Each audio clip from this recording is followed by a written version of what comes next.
brought to you by Brand South Africa.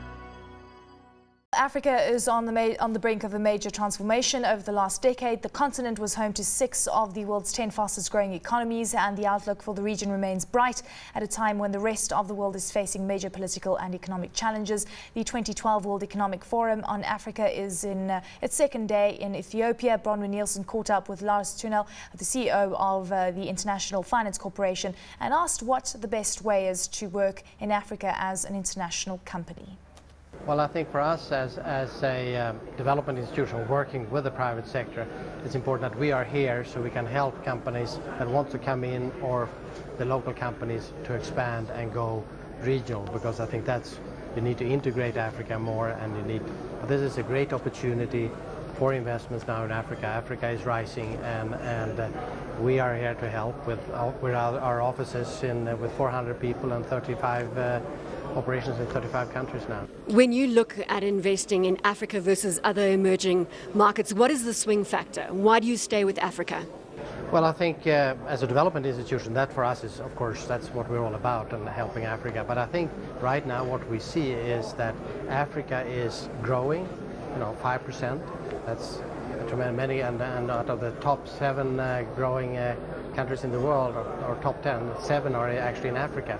So there's a great business opportunities. This is kind of, I think, the decade of Africa that we're now seeing. So whether you're in agriculture, which is with the higher food prices creates some business opportunities, or in infrastructure, or just manufacturing with the labor pools here now, and logistics getting better. You mentioned agriculture. And that's a big theme. We are seeing it unfolding here at the World Economic Forum.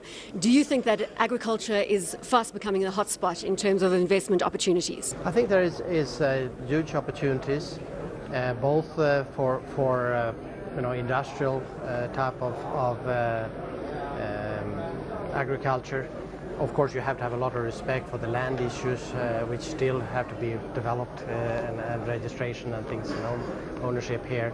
But it's also the whole question of logistics around food processing, all of the transportation, all of these things are great opportunities. Today, 40% of the food produced in Africa actually perish on its way to the marketplace. So that is a huge opportunity. Another theme that we've been focusing on is the free movement of people on the African continent, followed by the free movement of capital and the free movement of goods.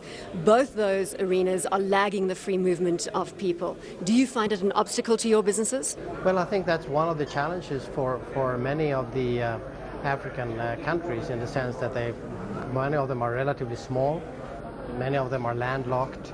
You need regional integration, you need freer flow of trade, you need banks getting across a number of countries, you need a freer flow of capital to create bigger markets and bigger opportunities. And I think that is something that is going to be one of the themes over the next 10 years, is really how do we build that infrastructure to allow, whether it's airlines or roads or just pure trade. Talking about regional integration, how does ECOWAS, the Economic Commission of West African States, compare with the East African Community and also SADC in terms of those regional plays? Well, I think they're both trying very hard. They're going about it slightly different ways, but I think it's important to move that around, and I think both of them has become kind of positive forces in the regional integration of both East and West Africa. You mentioned that you're opening up offices in Burundi and South Sudan, as you indicated a little earlier in the interview. Other territories that you're going to be moving into in the near future? Yeah, we have expanded dramatically, I see, over the last couple of years. We've gone from, in 2006, 700 million to this year, I think we'll do $3.7 billion of investments, both lending and equity investments, and expanding. So we now have over 400 people here and many offices around. Because this is what it's all about. You have to be local and understand the local customs, the local business environment in the various countries.